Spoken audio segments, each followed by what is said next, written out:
So I've done some videos in the past about software that every single PC should have. Today we're going to talk about software that no PC should ever install ever under any circumstances.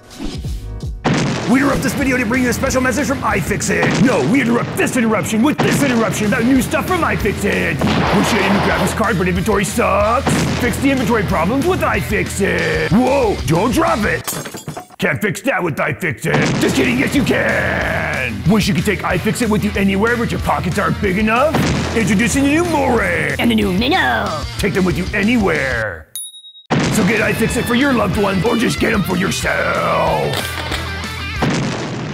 So when it comes to the world of PCs, just getting involved in building your tower is like the surface. After that, it's like, what the heck do you do with your computer? And it can be very easy to accidentally end up with software on your computer that can hurt its performance, just completely give you a terrible experience, or worse than that, steal your information. So today we're going to talk about some of my top recommendations of items that should absolutely never make it to your PC. I'd like to point out also too that I'm going to be completely screwing my cookies on my own computer so I can go to the websites and show you the sites that you should be staying away from. First and foremost is Norton. Norton, my gosh, Norton used to just be a basic antivirus that back in its early days actually did its job. Unfortunately, Norton also became a money-making machine where it just decided to start building full suites, and with that becomes a crap ton of cost, inconvenience, and to be honest, just doesn't really do anything for your system. If you want to know how bad Norton affects the performance of your PC on top of just not really protecting you, like the amount of stuff that actually makes it through Norton's malware sniffers and actual virus scans is insane.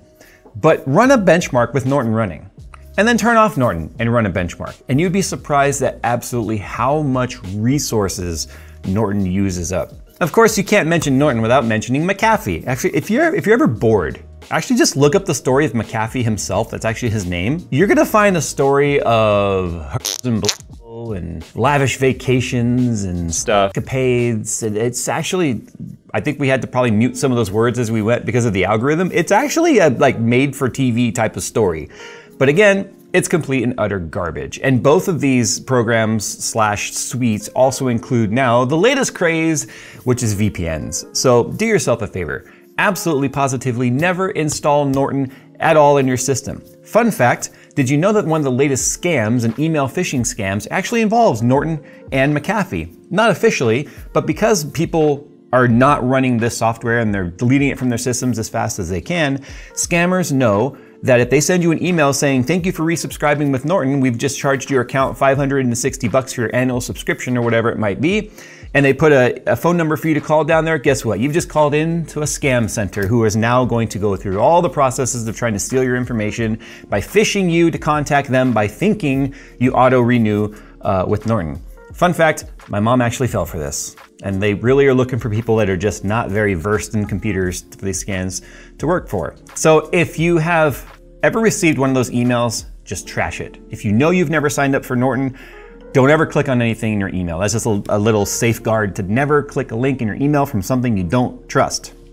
Anyway, with that said, let's move on to the next thing that is like the latest money grab opportunity for software developers. We're talking about VPNs, of course. Now, VPNs are a virtual private network, was something that was actually very necessary for the longest time to get around things like region locks and stuff. Like they were very handy when it came to trying to watch YouTube in countries where maybe say YouTube was outlawed for whatever reason. Those countries do exist, and to this day. Or there's certain types of content or TV shows that might be available on Netflix in one region and not another. So you could install a VPN, just change the location of where you are, it generates an IP and a VPN through tunnels through that country or whatever, and then back to where you want to go. Although you might not have the fastest internet speed through their tunnel, because they would really, for the free versions, they had very slow connections on that tunnel. And then on the paid versions, they'd give you better speed and stuff, and it would give you access to things on different parts of the world that were region locked. On top of that though, they always advertise this as protect your data, because what it does is it encrypts and decrypts on each end of that tunnel. So any of that information that gets grabbed along the way couldn't be decrypted. Now the reason why you'd want to encrypt your data and a VPN sound like a great idea is if you're doing online shopping or online banking or any sort of sensitive data transformation or transfer online, which would be just about anything these days with our current busy electronic lifestyles. where hackers and other people grabbing that information from public Wi-Fi networks or airport networks, Starbucks, or whatever random Wi-Fi someone might leave open and unlocked, just hoping someone will connect to it to try and sniff that information, wouldn't have a chance of getting that info. Unfortunately, VPNs have become a very lucrative business. And with that lucrative business comes opportunities for them to just nickel and dime you to death for something that for the most part, doesn't even work that great anymore. The reason why I say that is ISPs have caught on to VPN networking and tunneling. And so what they've started to do is to be able to determine if a VPN is being used and then either one, throttle your connection already on their own, or two, just downright deny the connection altogether. So there's actually a lot of litigation going on right now for like open internet access and such that is still going on in litigation with many different countries being unable to sort of agree on how that should be handled. Where right now the ISP is just kind of free to just shut down the connection entirely. So VPNs are one of those things that might sound like a great idea, and it was back in the day.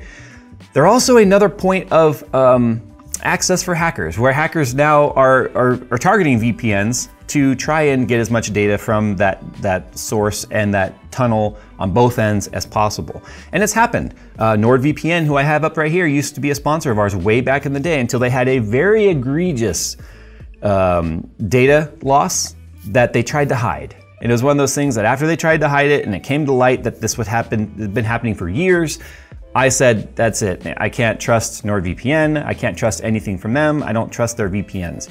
So you can ask yourself whether or not a VPN is important. There are VPNs that are legit out there. A lot of them are free, but you gotta be careful with what's labeled as free, because sometimes the free software in itself is intentionally sniffing the data itself, that it's encrypting. Remember, it's encrypting your data, which means it has access to that data and everything sent.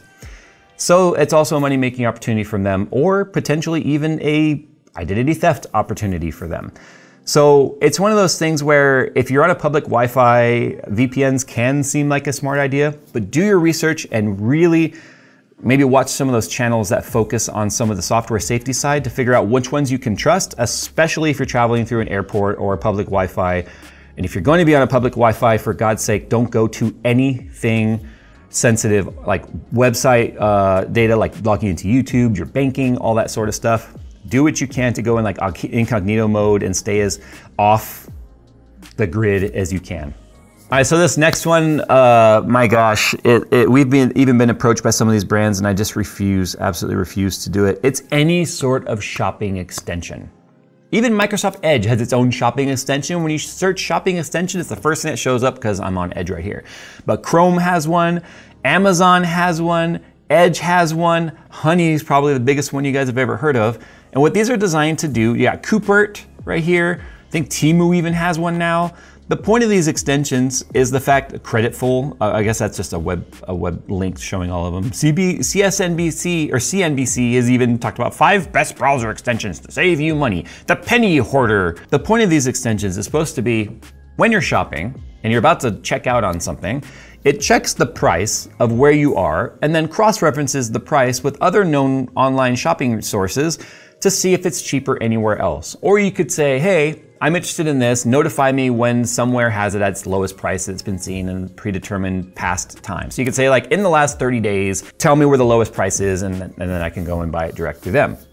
Unfortunately for those shopping browser extensions, is there are also extensions that are in a very sensitive part of the internet, which is your checkout process. Okay, I don't trust browser extensions whatsoever. I don't trust any of them. The Honeys, that to me is all just asking for trouble. Not only that, it's extremely annoying that any website you've ever gone to, like for instance, you saw at the top on that previous page, it had a hair extensions. I don't know why that's there. It's gone now, but it was there. And basically it could have popped up right now and been like, hey, this extension that's being shown right here is cheaper over here. And it becomes very intrusive too in your browsing experience.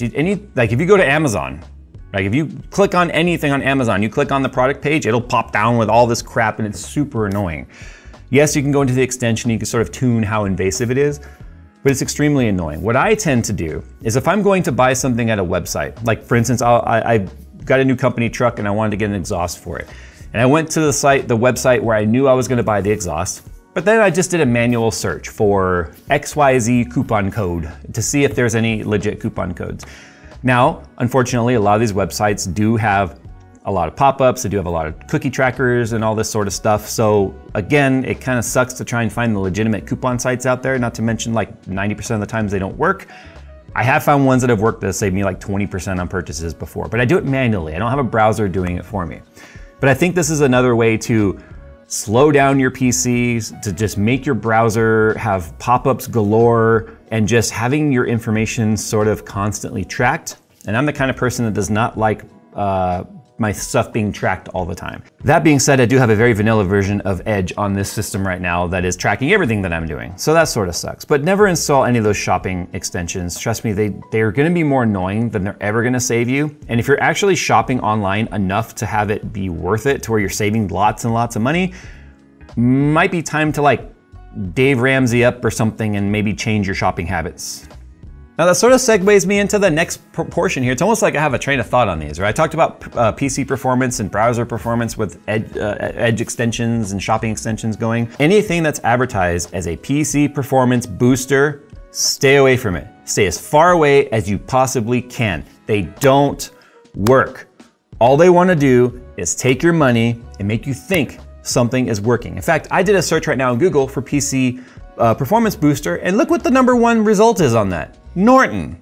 Because again, these companies are vultures. They know exactly what the layman's are searching for and are saying, hey, let's make this thing. And it doesn't freaking work. It is a placebo at best. And more often than not, they slow down your system because they're running in the background, eating up resources. So PC performance boosters, back in the day when we had spinning hard drives and such, the #1 reason a operating system would start running slow, well, 2 reasons technically, is a fragmented hard drive or a cluttered registry. Now that's because of the seek time on a hard drive, especially like a 5400 RPM drive, is so slow versus anything we have today, that all these would typically do is go in there and sort of defrag your drive at night, maybe do a virus scan, maybe, if it was part of a suite, and then sort of clean up your registry on because I've already showed you when it comes to like Revo uninstaller, when you uninstall a software, it leaves a ton of registry files and entries behind. And that registry starts to become huge. And so what happens is when you go to access the registry for the slow hard drive, it's got a huge registry that it has to navigate through. So with SSDs, that's really not that much of a problem these days. But if you want to have a nice tidy system, don't run any of these PC boosters. They don't do anything. Like, you would think that means it's going in there and like adjusting the power settings in your system, maybe turning on XMP on your RAM, maybe giving some sort of a mild overclock to your system, or making sure that your boost clocks are always at their best. No, it doesn't touch any of that crap. It's all software based in your OS, and it really doesn't do anything at all, period. Tell you a little story here about my dad. My dad was one of those people that started using PCs back in the 70s and 80s. We're talking like at literally the dawn of the personal computer, has always been involved with it. Unfortunately, he always had this mindset that PC boosters worked. He believed they worked so much, he would have multiples of them running on the same system at the same time, all fighting for control at the same time. Trust me when I say you have never felt the frustration of trying to get these PC boosters uninstalled before the days of something like Revo uninstaller, to try and get them to stop conflicting with each other because of the fact that they leave traces behind, like I've always said. I cannot tell you how many times my dad would call me over and ask me to help him with the system because it's not running right, and I'm finding like 4 different registry cleaners going, 3 different PC boosters going, Maffy and Norton all running at the same time. Oh, and he also had, what was the one that started with an A? It was like a free antivirus. Oh my God, I love my dad, but I had to one time tell him, I'm not touching your computers anymore. Because when I would say, why is this on here? Why is it? Well, it said blah, blah, blah, blah, blah, blah, blah. You were a programmer. You know how this works, and it's not. So don't. My alternative to any sort of a PC booster would be, honestly, to just keep a tidy system. Don't keep programs on your system that you don't need or aren't using very often. Use Revo Uninstaller, it's free. I've showed it multiple times now. You can remove the programs you're not using and every single trace of them ever. In fact, I'll put a link in the description of this video linking you to the video where I took you on a complete tour of that software as an unsponsored video. It's something Phil told me about and I fell in love with and I wanted to share it with you guys. The brand has no idea who we are, or they might now because we kind of killed their download server one day. But anyway, I digress. It's free, and that is the best way to keep your system running smoothly. None of this crap right here, like advanced system repair. Has anyone ever actually used advanced system repair and had it repair anything? And speaking of drives and files and stuff, just go in and use Revo Uninstaller and uninstall OneDrive from your system. Unless you're actually using OneDrive and linking together all your Windows-based PCs that are on your Windows account, just turn that crap off. Okay, and you know what? Every time Windows does an update, it's gonna put it back. So just go in there and continue to uninstall it. You'd be surprised how much OneDrive actually affects your drive speed as well. It's constantly indexing for whatever reason to look for changes in your drive. And yeah, you can go in and tune it, but why? If you're not using it, just uninstall it completely. I don't have anything to show for this one, but if you have a pre-built system, specifically an MSI system, I mean, they all can kind of get bloated. Just about any of the pre-installed software that comes with a pre-built, you can just trash. Now the best pre-builts out there, like Falcon Northwest, we'll just stop at Falcon Northwest. Actually, iBuyPower is pretty good too. We did a video about them recently. They don't load up their software. They might have one control panel that's used to maybe control some fans or some lighting or something that's in the system. But just about every pre-built out there comes with a ridiculous amount of bloatware. Why? Because they kind of get like kickbacks or even discounts for their versions of Windows or whatever that have 65 different pre-installed pieces of software on there. And we're talking about like Norton. Norton is the one that gets their claws in these pre-built companies and say, hey, we'll give you like free Windows if you install ours that has Norton already installed on it. So then you spend like the first couple of days of your new computer trying to get all the bloatware uninstalled. And MSI, for whatever reason, to this day, still has like 64 different control panels. Let me ask you a question. How many f***ing control panels do you need? For whatever reason, MSI just can't seem to get their together when it comes to that, but that's an example. Just most of the pre-installed software on an SI is completely unnecessary. And you'd be surprised at the amount of like royalties and residuals there are for these brands to use the software in their systems. It's actually downright dirty.